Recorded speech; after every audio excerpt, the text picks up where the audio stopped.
Hello, everyone. My name is Pratik Parija, and my ethics presentation is on The Social Dilemma, um, which is a Netflix documentary which came out this year. And I'll be looking at persuasive design and how it's connected to the human psychology and how it's being used by social media today, which is discussed within the documentary. Um, this quote that you see is how the documentary starts. It's the first line of the documentary.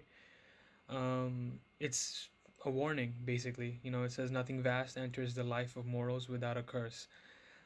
It's a warning, and it basically gives you a idea of where this documentary is gonna go and what direction it's gonna take us and what's gonna show us.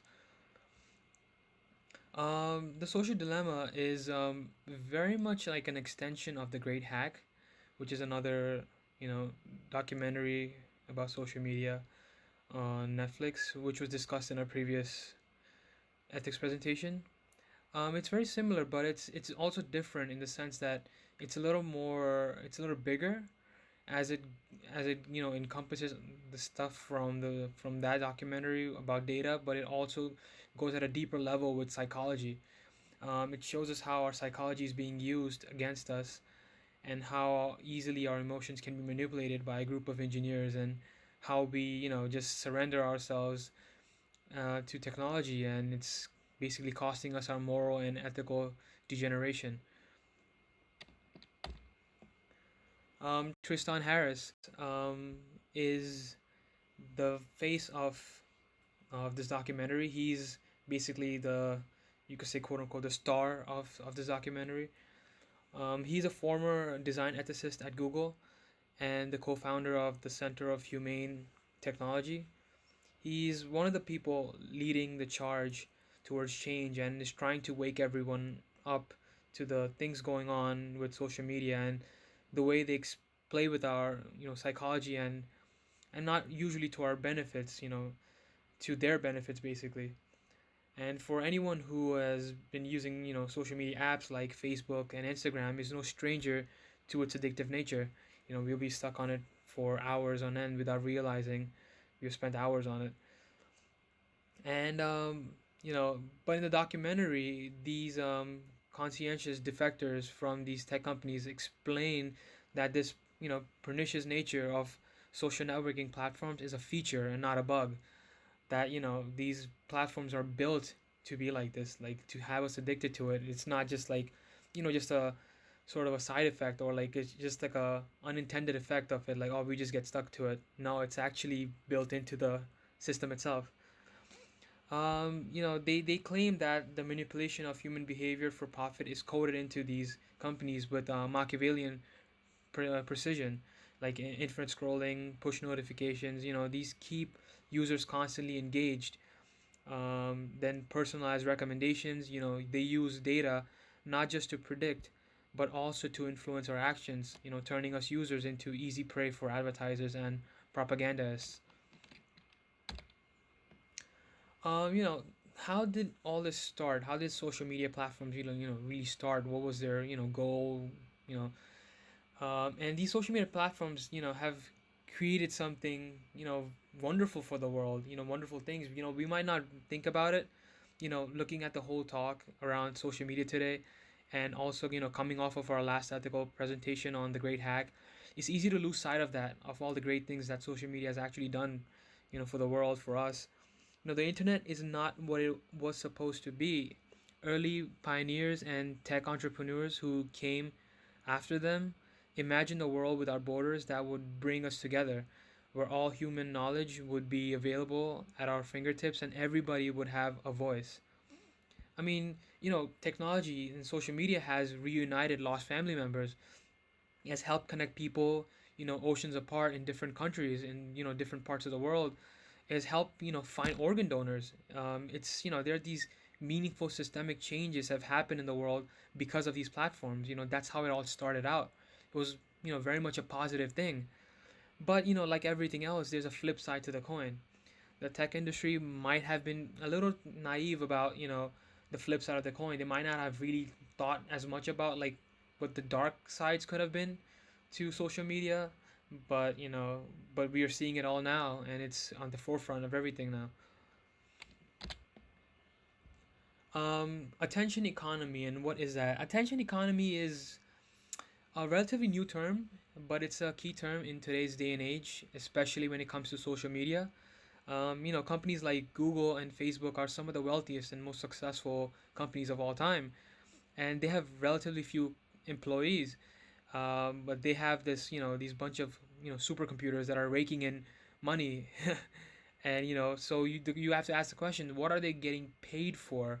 That's the important question.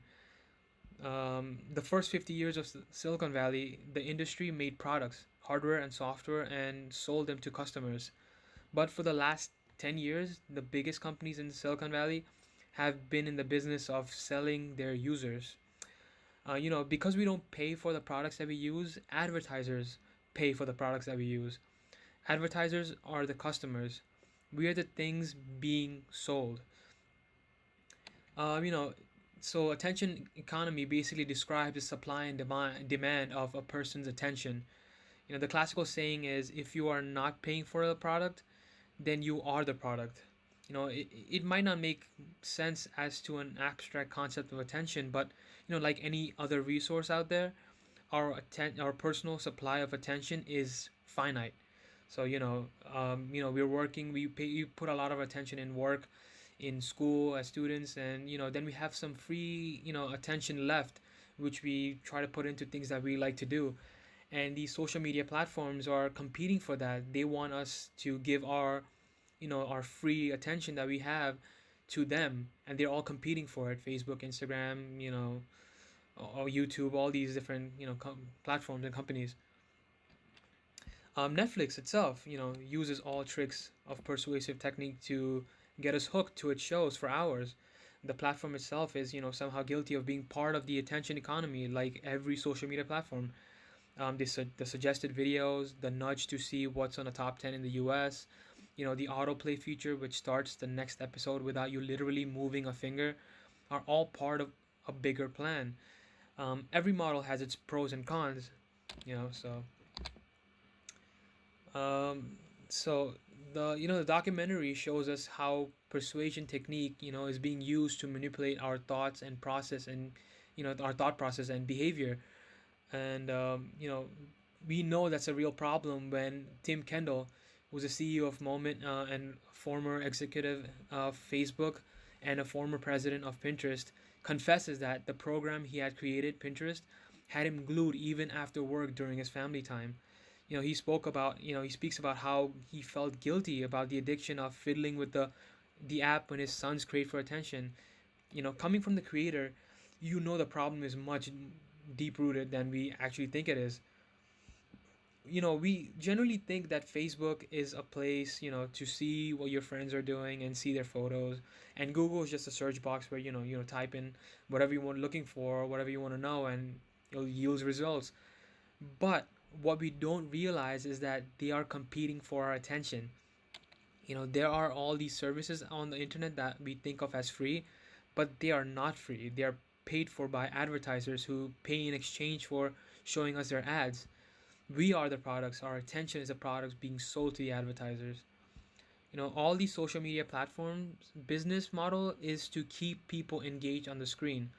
Let's figure out how to get as much of this person's attention as we possibly can. As Jaron Lanier, father of virtual reality and a computer scientist, says in the documentary, it's the gradual, slight, imperceptible change in our behavior and perception that is the product. I mean, being able to change the way the world thinks, even slightly, is a big deal and worth millions of dollars, which is why these tech companies are so rich.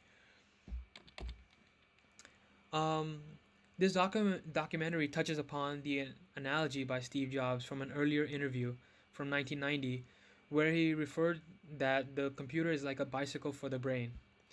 Well, unfortunately, that bicycle is not an inanimate object anymore. It has become so smart that it has now the ability to get you out of the bed, make you forget your essentials, and force you to ride it. If this doesn't sound bad enough, worse is it makes all the attempts possible to not let you get off of it. That's basically social media in a nutshell today.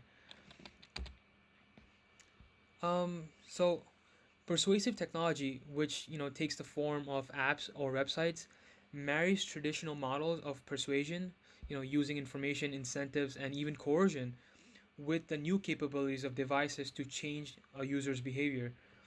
Persuasive technology and its field of study was pioneered by B.J. Fogg, who began studying the use of persuasion in technology in the 1990s while a doctoral student in psychology at Stanford University. Today, he is the director of the Persuasive Technology Lab at Stanford and teaches how websites, software applications, and mobile devices can be used to change people's attitude and behavior. He states that in order to achieve this, one must study and understand human psychology on a deep level. People like Tristan Harris and many of his peers in the industry are graduates of this program. On Dr. Fogg's website, it says that the purpose of his research and teaching is to help millions of people improve their lives. It it illustrates that all three parameters, which you can see, on this graph, that motivation, ability, and prompts must come together at the same time for you to influence a person's behavior. Many of us have encountered, persuasive technology and persuasive techniques in technology today. Persuasive design techniques like push notifications and the endless scroll of news feeds have created a feedback loop that keeps us glued to our devices. Like, think about it, when you're on Instagram or on Facebook, when you keep scrolling, there is no stop. There's no stopping cues. Like, for example, back in the day or even now, when we read a book, the last page of the book is a stopping cue. But when it comes to things like, these social media apps like, Instagram and Facebook that I mentioned, when you keep scrolling, it just keeps loading more and more stuff. It just keeps going. There really isn't any sort of stopping cues, and that keeps us going because there's nothing to stop us from continuing to scroll. If any of you is a designer, you know that as a designer, what you use for micro interactions like, gentle nudge or a timely reminder to complete the task in your design are all part of persuasive techniques. We as users have, all encountered this in our daily app usage, like I mentioned with, Instagram and Facebook. In the UX design field today, these are all standard design elements. It's just part of the study now. Measuring up with analytics will garner better results if you use versus don't use a, a gentle warning, or if you select option B versus option A. A being what the company wants you to select as a preferred choice. Businesses today have started to understand this nuance these nuances since digital has become the new marketing tool. It's the new normal marketing tool. That's what everyone's using now to to market their products and whatever they're selling. So they have really learned how to understand these things and exploit them and use them to their maximum potential. With time and aggressive monetization model, products in the attention economy employ persuasive techniques in their design that are similar to the techniques that are used in a non-digital world. Numerous companies service offerings include helping websites optimize for where to place their content to get the most clicks and shares. As a graphic and a web designer, I have had to learn all these, and I've also employed these techniques in many of my works. If you've ever used a site builder like Wix or Squarespace, they offer suggestions as to where you should place different things for more engagement or for more clicks or things like that. So but other than that, there are many services out there. I'm sure a lot of you, being in the industry, are aware of that provide such services.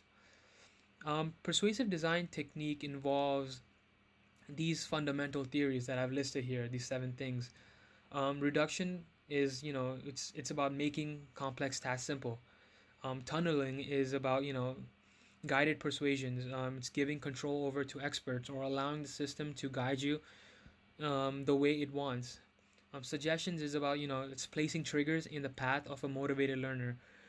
For example, you're on a website, you're trying to do something, you're scrolling through, and something's placed like in the middle of two paragraphs, or two different you know things. So, and you want to click on it, or like on the left side, on the right side of the screen, there's there are different things that are grabbing your attention. I'll click on this to see this, or an ad's been placed there, stuff like that. Then there's tailoring, which is provide options to users who prefer to customize, and more are more likely to complete the task that they choose. Being able to customize the site a little more to your preference, that will make you want to stay on the site a little longer, and do what they want you to do, more so because you're more comfortable with how the site's layout now. Then there's self-monitoring. They say you should never underestimate the thrills of checking a box, or of recognition. So it's like basically having a sort of a progress bar, or getting some sort of achievements for doing things. I've noticed that with Google Maps. I have my GPS on when I travel places, and it will always nudge me like, oh, you should add these reviews, or add a couple more reviews. You can level up to level 2 reviewer.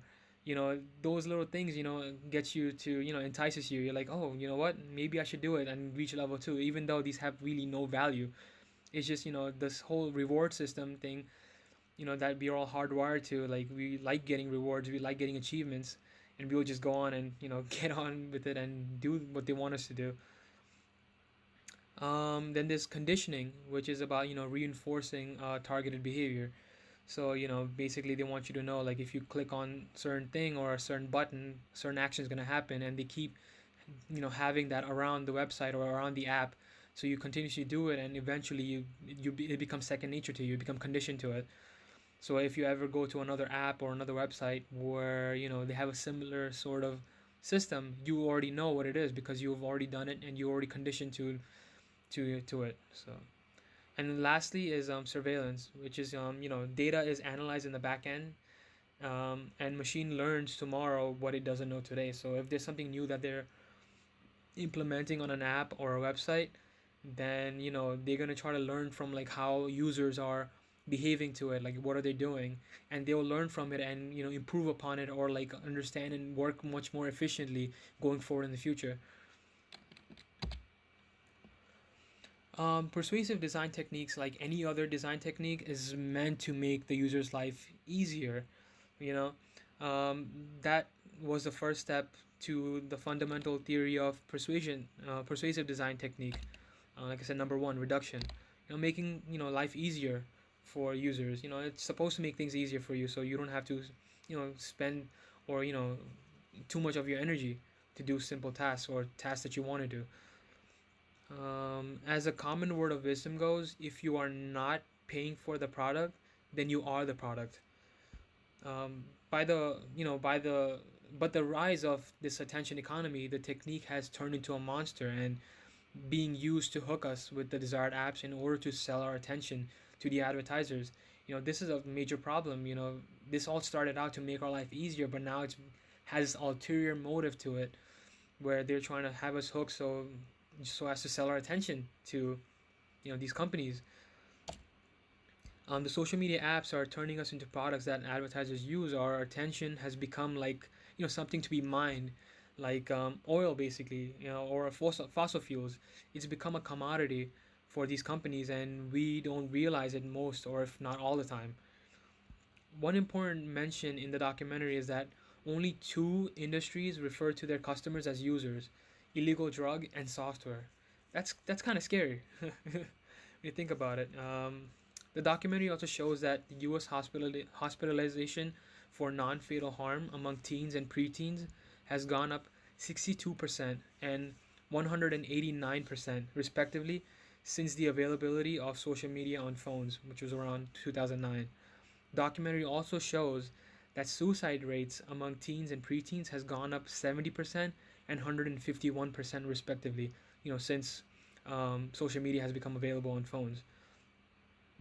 A 5,000 person study done by the American Journal of Epidemiology in 2017 um, found that higher social media use correlated with self reported declines in mental and physical health, and also life satisfactions. The internet is, as I mentioned earlier, internet is not what it was supposed to be. It's become a sort of a mess now. But early tech pioneers, they created this as, they saw this as a place where people can connect with anyone. There will be no borders. It will be a world without borders, and where all human knowledge would be available at everyone's fingertips, and everybody would have a voice. But the rise of the internet has always been based around collaboration, openness, and freedom. But while we got some of that, we also got introduced to the dark side of it, which is polarization, fake news, rising extremism that destabilizes society, autocratic powers that undermine democracies, and giant tech companies that are eliminating privacy. We got a system that not only permits but amplifies hate, bullying, and divisiveness. That's a problem. Tristan Harris said this in the documentary that never before in history have 50 designers made decisions that would have an impact on 2 billion people.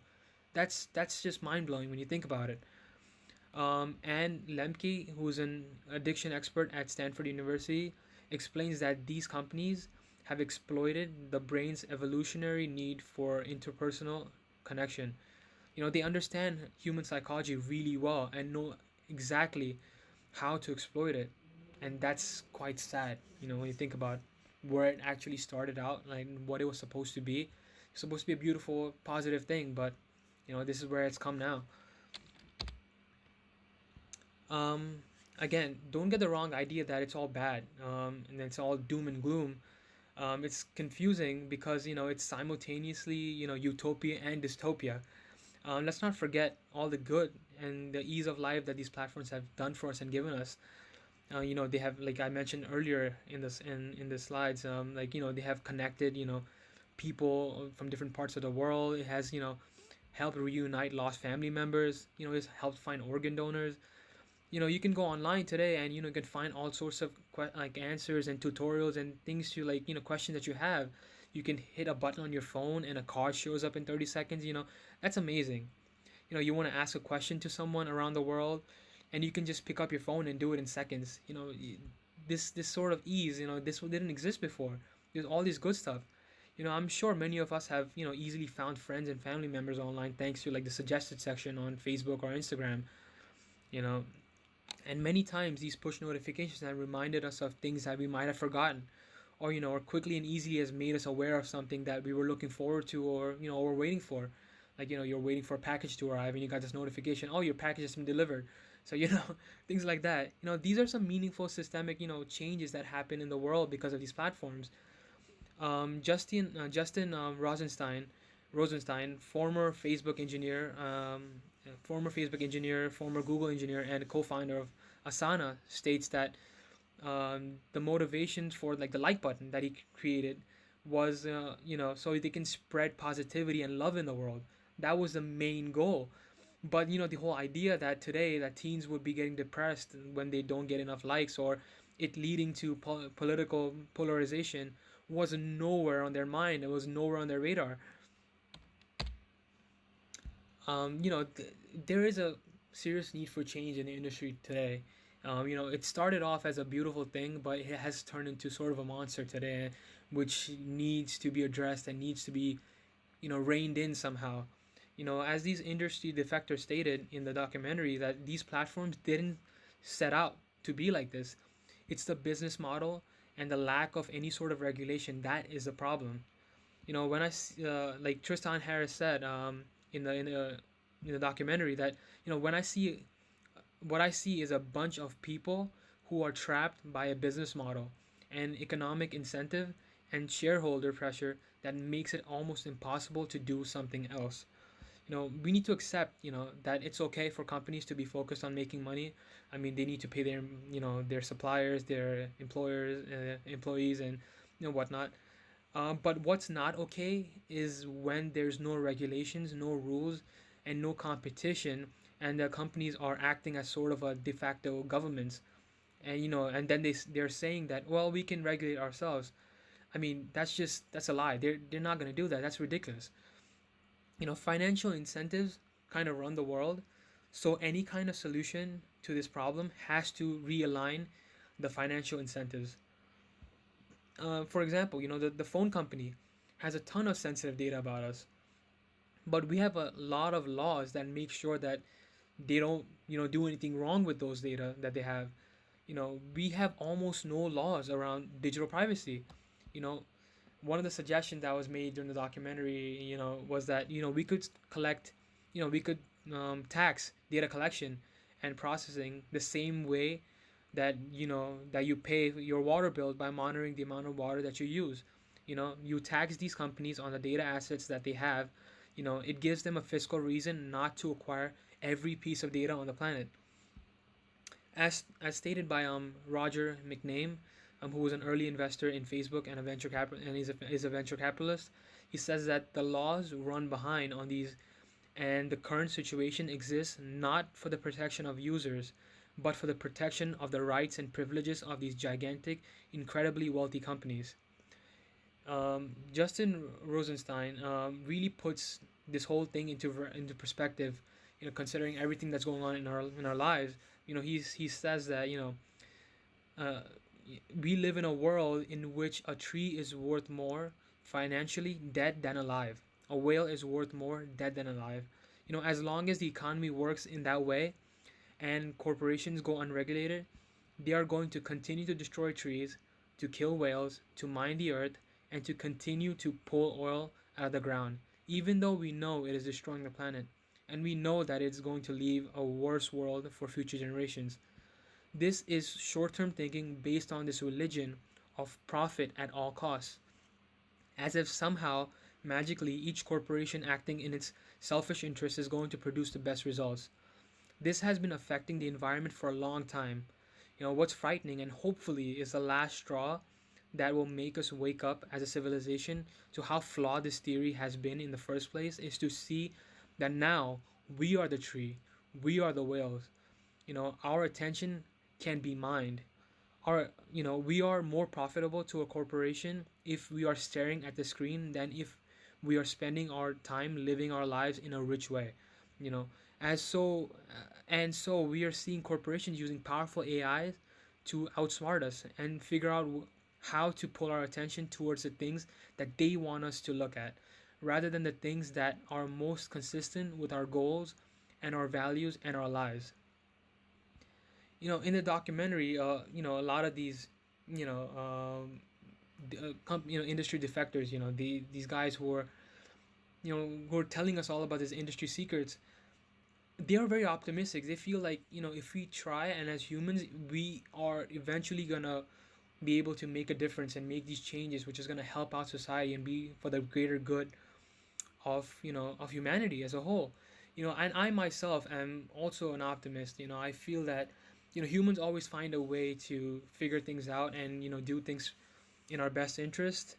And I feel like we will get there. There's always going to be people who are going to rise up and and are going to really fight these issues. Every time, anytime in society when there's been some sort of unjust or some sort of issues, there's always been people who stood up and fought against it and fought hard to make these changes. So I believe we will make changes. And because if you think about it, technology is not going anywhere. It's just going to keep getting better. AIs are going to get much smarter. And so it's not like we can't really stop this. It's going to keep happening, but we have to set some sort of guidelines and some sort of regulations to control these things so they don't go out of control, to a point where we can't even control it anymore. Right now there's still some hope of control, and we still have some sort of control. So we should try our best to rein this in and figure this out. Today in this pandemic that we're stuck in, if any of you have children or have some younger people in your family, we have found a excuse to give the children who hang out on their own these digital devices because they have nothing else to do. But it also argues that like any other platform, absence of authority and pressures of societal acceptance is making us all vulnerable to collapse moral and and our moral and sensibilities. So if we all do our parts to to regulate how much our children are using social media, what they're doing, and if we do our part to verify news before forwarding it, and and to be more empathetic, we can fight against fake news and regain our purpose. This documentary is sort of like a call to raise our voices for what is right and what is humane. So I hope that this could be, sort of a catalyst to start something, to get us to think more about, what's going on in the industry and how these social media platforms are really, playing with our minds, our psychology. So yeah, so that is it for me. As I like to like to say, stay vigilant and stay informed, because knowledge is power. So stay informed, be aware of what's going on, and be aware of what's facts. Always check your facts. Um, and that is it. I'm looking forward to your questions and hope you guys enjoyed this. Thank you.